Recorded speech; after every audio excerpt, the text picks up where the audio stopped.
आप देख रहे हैं इंडिया न्यूज। आपके साथ मैं हूं रचना। शुरुआत करेंगे दुनिया के सबसे तेज बुलेटिन न्यूज 222 के, जिसमें हम आपको दिखाएंगे सिर्फ 22 मिनट में देश दुनिया की 222 बड़ी खबरें। बिल्कुल, नमस्कार, मैं हूं आपके साथ मैत्री त्रिपाठी। पहली खबर मंगलयान की। अंतरिक्ष अभियान में भारत ने ऐतिहासिक सफलता पाई। मंगल की कक्षा में भारत का मंगलयान सफलतापूर्वक स्थापित हो गया।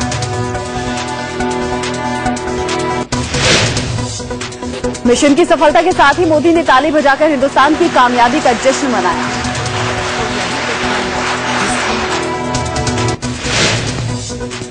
जैसे ही मंगलयान मंगल ग्रह की कक्षा में स्थापित हुआ, वैसे ही इसरो के वैज्ञानिक खुशी से झूम उठे।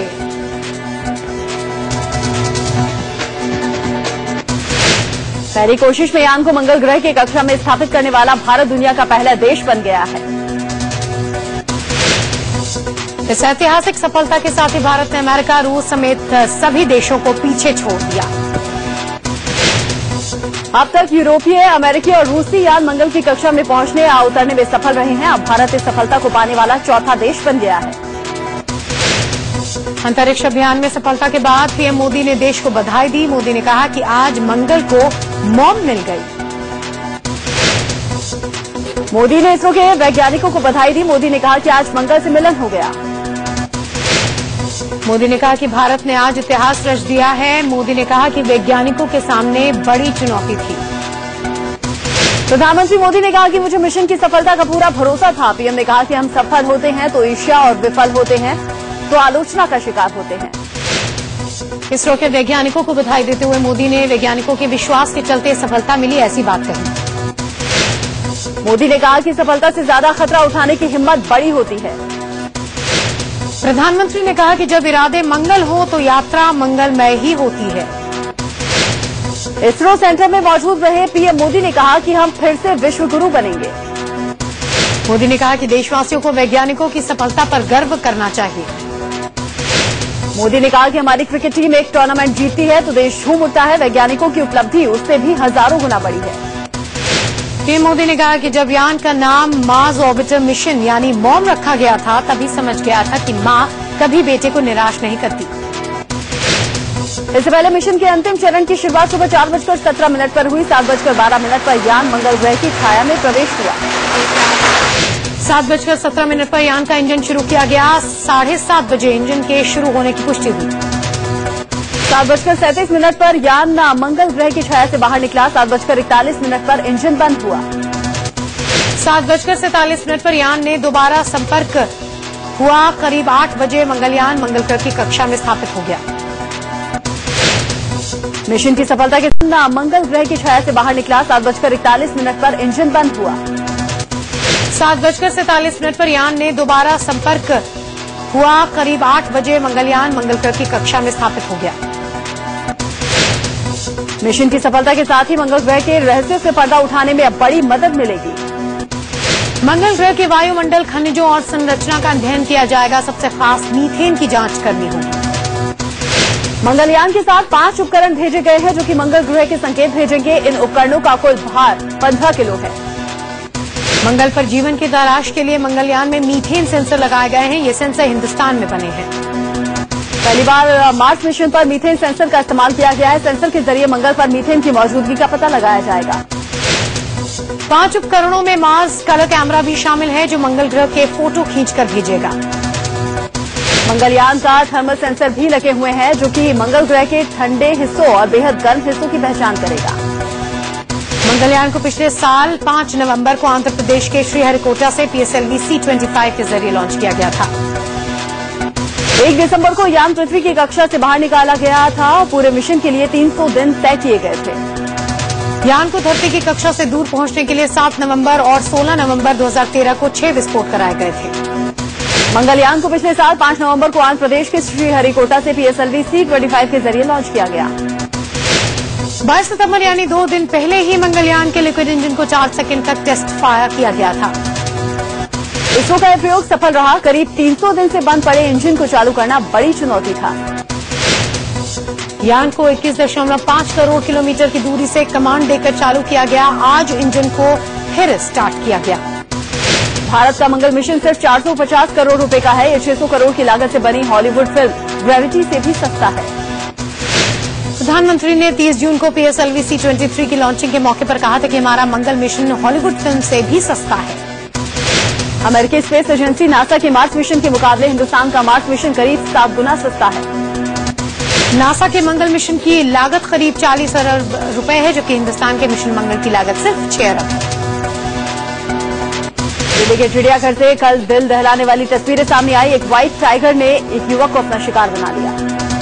तस्वीरों में टाइगर युवक को अपने जबड़े में दबोचे भागता नजर आया। थोड़ी देर में युवक की मौत हो गई। ये युवक चिड़ियाघर में व्हाइट टाइगर देखने के लिए आया था, लेकिन टाइगर को करीब से देखने की चाहत ने उसे इस हादसे का शिकार बना दिया।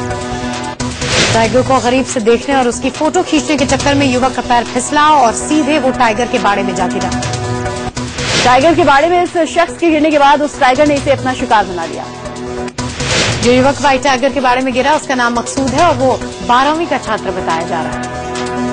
प्रत्यक्षदर्शियों की माने तो व्हाइट टाइगर के बाड़े की चारदीवारी की ऊंचाई काफी कम है, जिसके चलते ये युवक बाड़े में गिर गया और टाइगर का शिकार बन गया।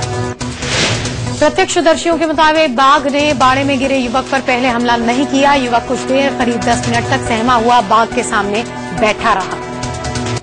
इस दौरान वहां मौजूद लोगों ने पत्थर मारकर बाघ को भगाने की कोशिश की। इसी के बाद भड़के बाघ ने युवक को अपना शिकार बना लिया।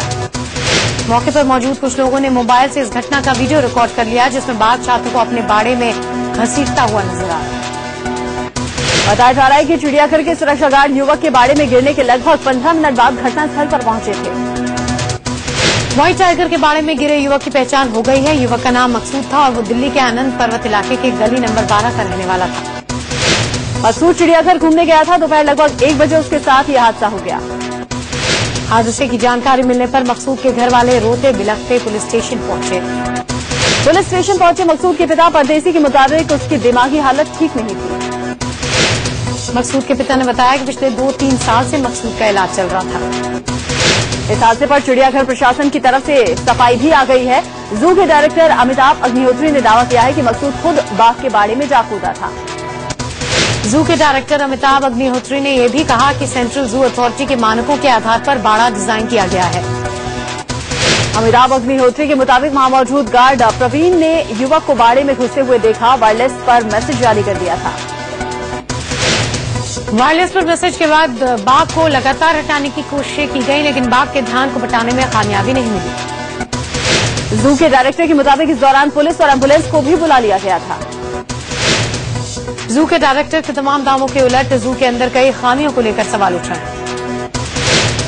बाड़े की मेन बाउंड्री से पहले ही बाउंड्री की ऊंचाई इतनी कम है कि कोई उस बड़े आराम से लांघ सकता है और पार कर सकता है।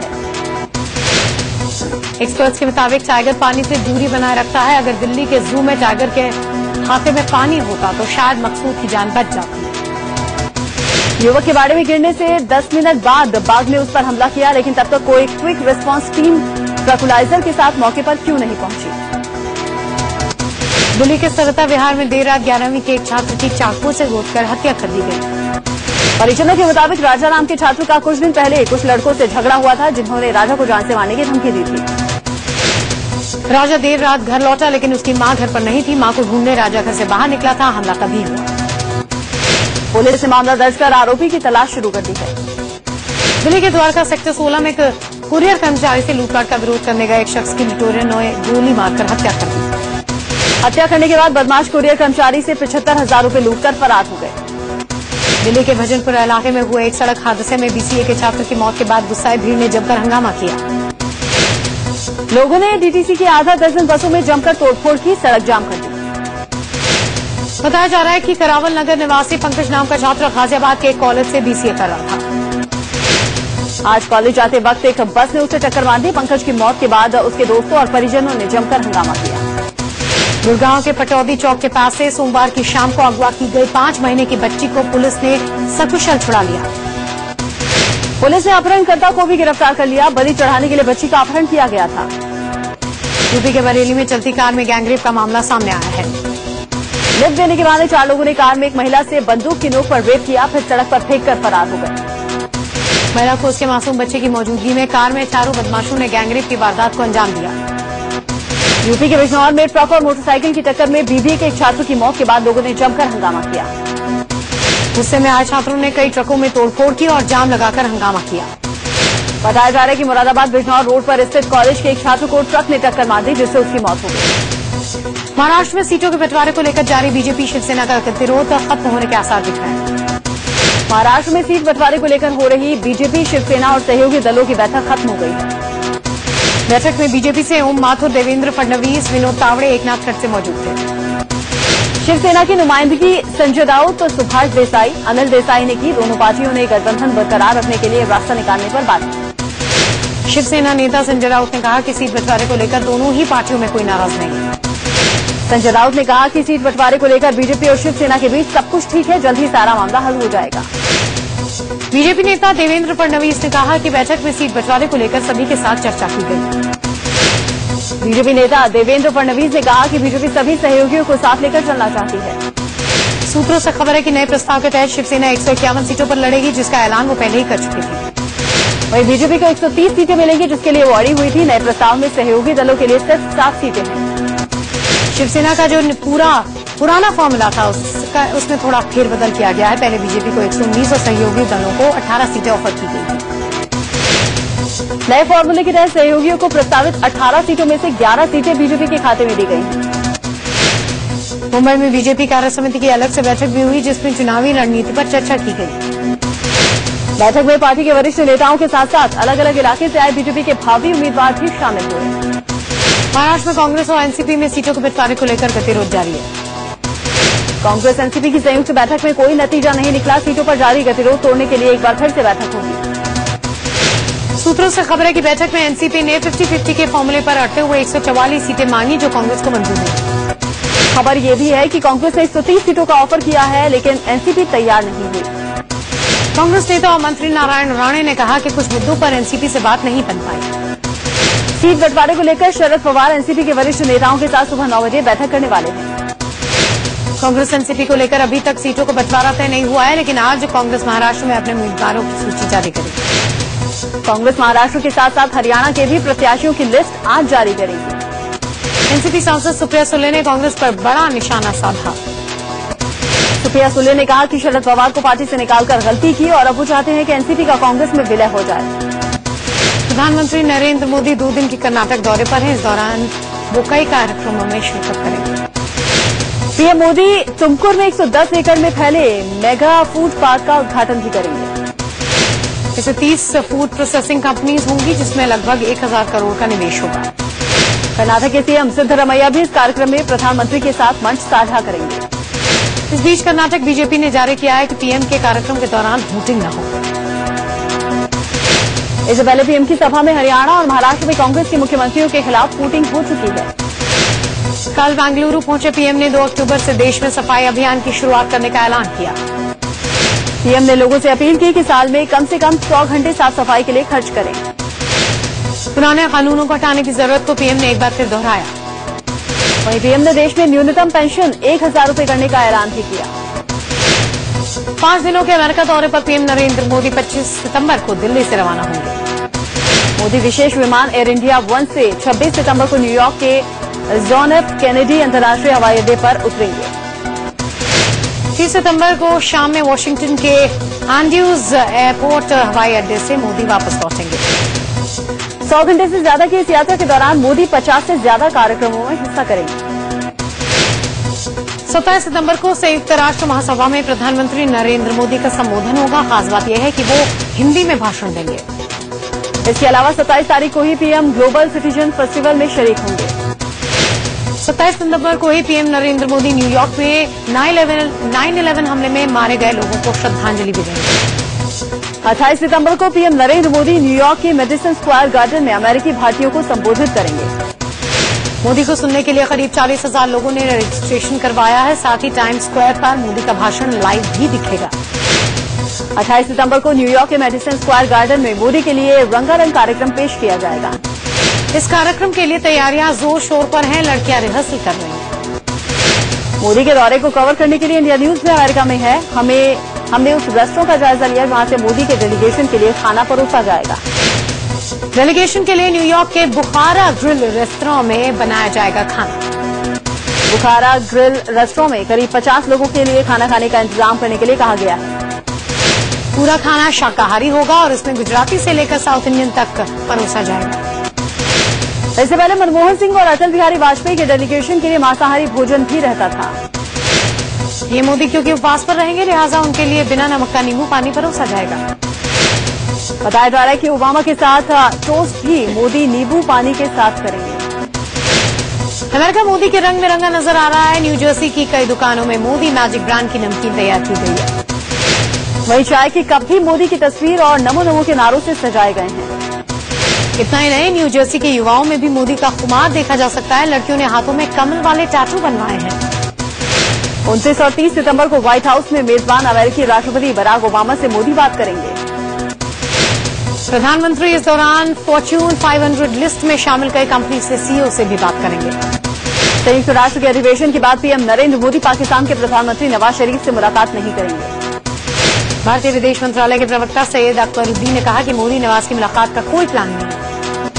प्रधानमंत्री नरेंद्र मोदी का दौरा शुरू होने से पहले ही विदेश मंत्री सुषमा स्वराज अमेरिका पहुंच जाएंगी। आज से शुरू हो रहे 10 दिवसीय दौरे के दौरान सुषमा 100 से ज्यादा विदेश मंत्रियों से मुलाकात करेंगी। इस दौरान सुषमा स्वराज पाकिस्तानी विदेश मंत्री सरताज अजीज से भी मुलाकात कर सकती हैं। मोदी के 26 सितंबर को न्यूयॉर्क पहुंचने पर सुषमा प्रतिनिधिमंडल में शामिल हो जाएंगे। बीजेपी के राष्ट्रीय अध्यक्ष अमित शाह आज यूपी के दौरे पर रहेंगे। अमित शाह गोरखपीठ धाम जाएंगे, जहां गोरखपीठ धाम के महंत और सांसद योगी आदित्यनाथ मौजूद होंगे। दिल्ली के सरकारी मकान को अपने पिता के नाम पर स्मारक बनवाने की मांग को लेकर आरएलडी अड़ गई है। आरएलडी ने दिल्ली में 12 तुगलक रोड के बंगले के बाहर महापंचायत बुलाई, जिसे पुलिस ने गैर कानूनी बताते हुए तुगलक रोड को बंद कर दिया। यूपी की कमान वरुण गांधी को सौंपने की मांग बीजेपी में जोर पकड़ती हुई दिख रही है। गाजियाबाद में वरुण गांधी को प्रदेश की कमान सौंपने की मांग को लेकर समर्थकों ने रामलीला मैदान से लेकर घंटा घर तक मार्च निकाला।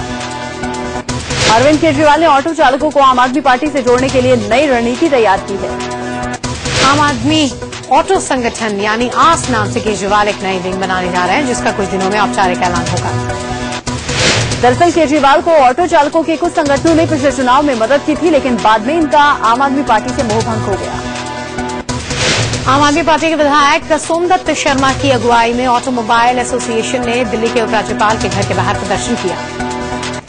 ये लोग दिल्ली की कई ऑटोमोबाइल शॉप पर हुई सीलिंग की कार्रवाई का विरोध कर रहे थे। दिया है लद्दाख के चुमाल इलाके में घुसपैठ के करीब 3 हफ्ते बाद भी चीनी सैनिक मौजूद हैं। करीब 1000 चीनी सैनिक भारतीय सीमा में घुसे थे, जिस पर भारत ने कड़ा विरोध जताया था। इस बीच खबरें आ रही थी कि चीनी राष्ट्रपति के आदेश के बाद सैनिक वापस लौट गए हैं। चीनी रक्षा मंत्रालय की वेबसाइट पर लिखा गया है कि चीनी सेना के हटने की जानकारी भी जल्द ही राष्ट्रपति को दी जाए। उधर सीमा पर बढ़ते तनाव के बीच भारत के सेना प्रमुख दलवीर सिंह सुहाग ने अपना 4 दिन का भूटान दौरा रद्द कर दिया। केंद्रीय गृह राज्य मंत्री किरण रिजिजू ने कहा कि सीमा पर सही पहचान न होने के चलते दिक्कत आ रही है। गृह राज्य मंत्री ने भी कहा कि भारतीय फौज मुस्तैदी से मोर्चे पर डटी हुई है, हमने जमीन नहीं छोड़ी है। जम्मू कश्मीर के बाद अब पूर्वोत्तर भारत में भी हो रही बारिश ने जनजीवन अस्त व्यस्त कर दिया है।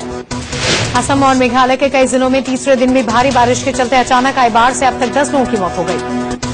भारी बारिश के चलते असम के गोलपाड़ा, धुबरी, लखीमपुर और कामरूप जिले में नदियां उफान पर हैं।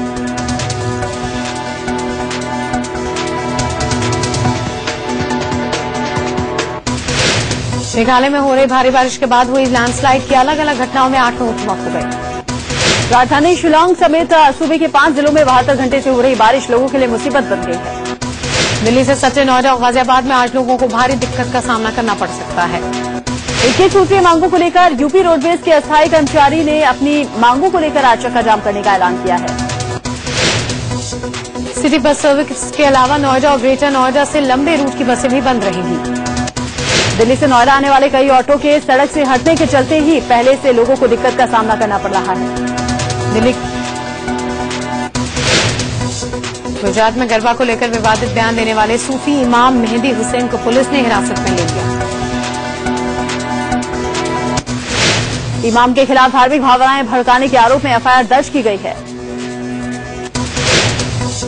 इमाम ने कहा था कि गरबा को राक्षसों ने अपने कब्जे में ले लिया है और ये उनके मनोरंजन का साधन है। ये वही इमाम है जिन्होंने नरेंद्र मोदी को मुस्लिम टोपी पहनने की पेशकश की थी, मगर उन्होंने इनकार कर दिया था। पुलिस एनकाउंटर पर सुप्रीम कोर्ट ने नई गाइडलाइंस जारी की हैं। सुप्रीम कोर्ट ने कहा है कि हर एनकाउंटर की तुरंत एफआईआर दर्ज हो। कोर्ट ने कहा कि जब तक मामले की जांच चलेगी तब तक संबंधित पुलिस अधिकारी को प्रमोशन या गैरेंटी अवार्ड नहीं मिलेगा। सुप्रीम कोर्ट ने कहा कि एनकाउंटर के सभी मामलों की जांच सीबीआई या सीआईडी जैसी स्वतंत्र एजेंसी से कराई जानी होगी। पुलिस वालों को अपराधियों के बारे में मिली सूचना को रिकॉर्ड कराना होगा और हर एनकाउंटर के बाद हथियार और गोलियां जमा करने होंगे। कोर्ट के निर्देशों के मुताबिक एनकाउंटर सभी मामलों में राष्ट्रीय मानवाधिकार आयोग दखल नहीं देगा जब तक इस बात की पूरी आशंका हो कि एनकाउंटर फर्जी था। एयरफोर्स डे पर गुजरात के जामनगर में वायुसेना की ताकत का बखूबी प्रदर्शन हुआ।